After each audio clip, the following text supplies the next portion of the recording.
eu acho que todo escritor brasileiro precisa passar por um processo de descoberta da brasilidade, né? Porque você não pode, você não pode, você não vai poder abraçar o mundo todo e você não vai poder abraçar o Brasil todo.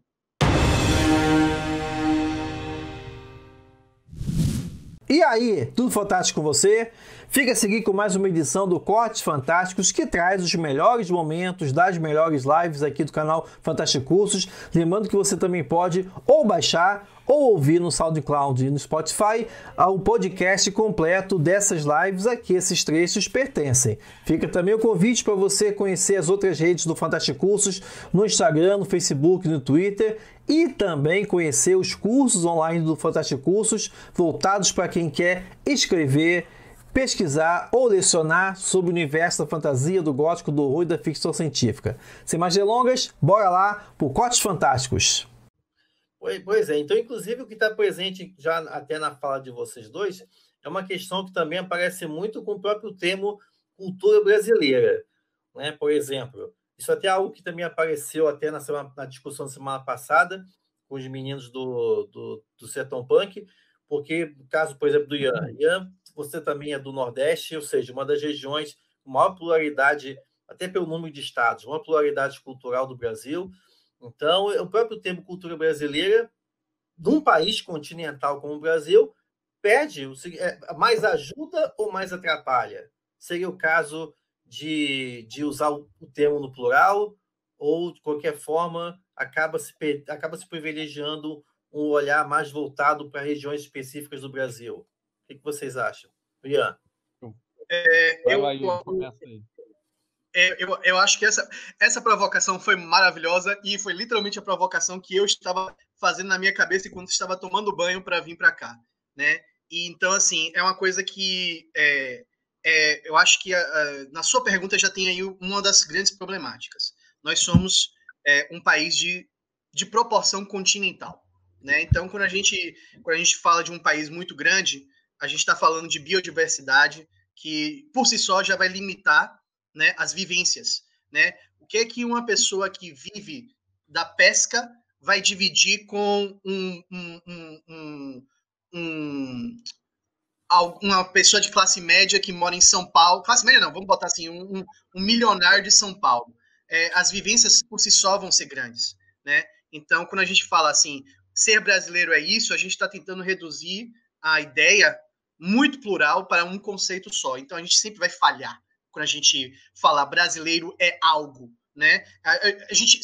Eu falho ao falar que soteropolitano é algo, quando a gente fala assim, eu tô indo pro micro, que é alguém de Salvador, como é que minha vivência de Salvador, aonde eu sei o que é um conforto de ar-condicionado, eu vou comparar com alguém que tá literalmente na rua todo dia para conseguir comprar o pão de cada dia.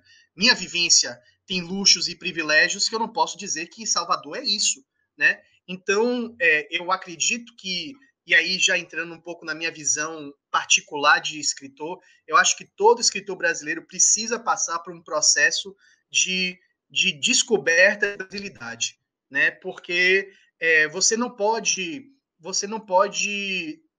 vai poder abraçar o mundo todo e você não vai poder abraçar o Brasil todo.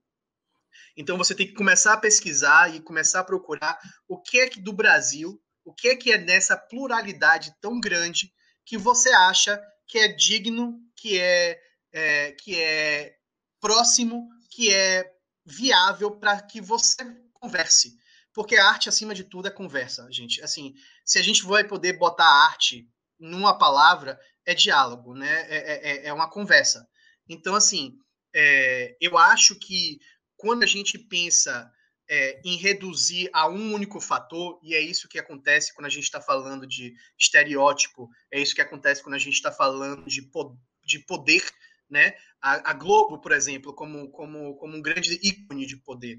Quando ela faz uma novela, ela está falando para muita gente. Então, ela tem muito poder. Né? Então, acho que o processo de descobrir brasileiro ele é fundamental porque aí você vai começar a descobrir coisas que podem estar dialogando com você num nível tão íntimo e você nem sabia, porque, de novo, como o próprio professor Alexander falou, somos de proporção continental. E não só isso, nós somos de proporção continental e nós temos uma biodiversidade que é riquíssima e que muitos países não possuem, certo? E, querendo ou não, por pior que seja a nossa história, por pior que seja, né, o processo de colonização, isso trouxe para o Brasil uma pluralidade também, né, de pele, de tradição, de mistura, né? Então isso tudo vira um grande, eu gosto de falar, né, um grande caldeirão mesmo, assim, é muita coisa dentro desse caldeirão. E aí eu acho que o processo é tentar descobrir e fazer o processo inverso, a cozinha revertida, né? Tipo, os ingredientes estão aqui, como é que eu vou tirando e vou descobrindo, ó, opa, aqui embaixo desse grande, vamos supor, feijão com arroz, opa, descobri o munguzá, opa, descobri o vatapá, descobri o dendê, descobri sabe? Então aí você vai destilando, e aí nesse processo eu acho que você vai descobrindo as brasilidades que te interessam. E eu acho que no final das contas, como escritor, é isso que eu tenho tentado achar, sabe? Beleza. Muito bom. Andreoli, Olha, e aí? Isso é questão cultura ou culturas? muito bem, essa é uma ótima pergunta. Eu vou usar a mesma resposta que eu uso quando a gente fala em teoria ou teorias, né? Acho que a gente pode pensar cultura sempre como uma palavra coletivo. É como se fosse alcateia, né? Ela é uma palavra que dentro dela já congrega um sentido de plural. Então, se a gente pode, eu quero esteticamente usar culturas populares. Acho que isso, inclusive, as comissões de folclore hoje em dia estão usando culturas populares, mas cultura é sempre plural, né? Porque a gente não consegue, por mais isso pode ser polêmico, né, para muita gente, mas a gente não consegue dizer que a origem disso é aquilo ali, porque é sempre os entrecruzamentos de fatos folclóricos, de fatos culturais que vão formar aquela manifestação que a gente está vendo ali na nossa frente, que pode ter emergido daquela forma naquele povo. Só que ela só existe porque há um conjunto de coisas que as formam, né? Então, para responder também sobre a importância de se pensar o Brasil, se pensar essa coletividade na nossa literatura, vocês vão ver que na minha fala, né, eu atravesso a minha pesquisa com a minha literatura e com o meu discurso, mas é porque eu não consigo fazer diferente, né? E eu penso o seguinte: no meu último podcast, eu falo que eu respeito quem não gosta do termo folclore, quem não usa o termo folclore, quem acha que não se enquadra, mas eu acredito no termo e na minha comunicação eu continuo usando. Por quê? Porque eu entendo que quando você pensa no folk, do lore, né, nesse povo, e não no indivíduo, você está pensando necessariamente em algo que é além de você, algo que se consolida pelo outro e pelo conjunto de outros. Então, eu acho isso, assim, enquanto a gente está numa lógica muito moderna do século XIX de pensar, eu sou um indivíduo, eu tenho o controle das minhas decisões, tudo aquilo que vai afetar meu controle individual, uma violência contra mim, e o folclore vem dizer: calma, você é um indivíduo que está dentro de um grupo social e você se forma, e tem coisas que você faz, não é porque você decidiu, porque você quer, é porque outras pessoas fazem e você reproduz, né? É porque um arquétipo está te tocando, é porque um mito está te orientando. Isso é plural, isso é coletivo, isso é muito mais do que uma pessoa, do que um indivíduo, do que um lugar. Então, por isso, eu sempre vou defender essa noção, né, de que se a gente está falando do folk, a gente está falando de algo que é maior que nós. E esse algo que é maior que nós é aquilo que nos constitui no final, que nos conforma. Eu acho isso muito importante. E como é que isso se traduz? Ó, vocês vejam, né? O Ian, com essa simplicidade, né, esse afeto da fala dele, ele mostrou, né, a gente tem um Brasil imenso, continental, mas a gente pode escolher qual brasilidade a gente consegue dialogar, qual brasilidade nos representa. O que é isso? Vamos olhar aquilo que nos une, não o que nos separa.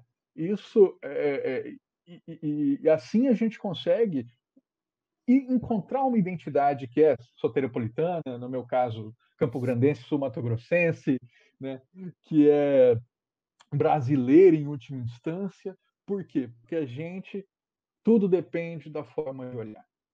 O último comentário, né, o Ian fala muito do Mitológicas do Claude Lévi-Strauss, e eu fui reler esses dias.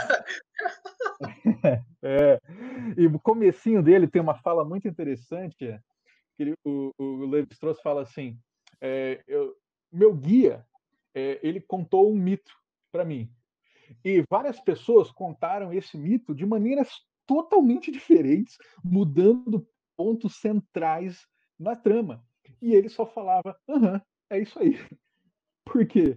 Porque o que interessava para ele não era a variância, o que era o contrário, mas o que era próximo, né? E nisso era tudo verdadeiro.